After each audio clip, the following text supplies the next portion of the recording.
নমস্কার, আপনাদের সবাইকে স্বাগত। পুরো পাকিস্তান কাঁপছে। ইতিমধ্যে খবর অনুযায়ী পাকিস্তান সরকার ও সেনা আলোচনা শুরু করেছে। তাদের চিন্তা, ভারত কি আবার হামলা করবে? কারণ ভারতের তরফ থেকে বলা হয়েছিল অপারেশন সিঁদুর শেষ হয়নি, শুধুমাত্র স্থগিত রাখা হয়েছে।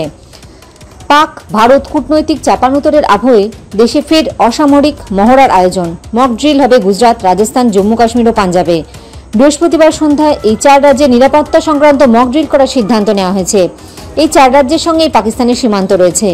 এর আগে কেন্দ্রীয় সরকার ঘোষণা করেছিল 7ই মে 244টি জেলায় অসামরিক মহড়া হবে। যুদ্ধের সময় কি কি করণীয়, কিভাবে আত্মরক্ষা করতে হবে তার প্রশিক্ষণ দেওয়ার কথা ছিল সেই মক ড্রিলে। কিন্তু 7 তারিখ মক ড্রিলের আগেই 6ই মে মধ্যরাতে পাকিস্তানে প্রত্যাঘাত করে ভারত। অপারেশন সিঁদুরে গুড়িয়ে দেওয়া হয় একাধিক জঙ্গি ঘাঁটি। সিঁদুর অভিযানের পর পাকিস্তানও পাল্টা হামলা চালায় ভারতের সীমান্তবর্তী অঞ্চলে। দুই দেশের মধ্যে টানা 4 দিন সামরিক সংঘর্ষ চলেছে। অবশেষে ভারত পাকিস্তানে সংঘর্ষ বিরতিতে সম্মত হয়। শুধু যুদ্ধই নয়, নাগরিক সুরক্ষা মহড়া বা মক ড্রিল যে কোনো বিপর্যয় মোকাবিলার উদ্দেশ্যে আয়োজন করা যায়।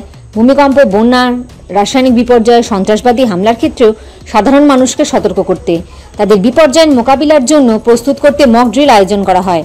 পাকিস্তানের সঙ্গে সংঘাতের সময় সীমান্তবর্তী এই 4 রাজ্যে ক্ষয়ক্ষতি হয়েছিল। ড্রোন হামলা, ব্ল্যাকআউটের সাক্ষী থেকেছে এই রাজ্যগুলি।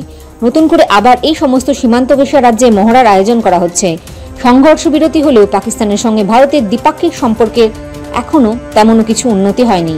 তাই অনেকের মতে সীমান্তের রাজ্যগুলি যে কোনো পরিস্থিতির জন্য তৈরি রাখতে এই ধরনের মহড়ার আয়োজন।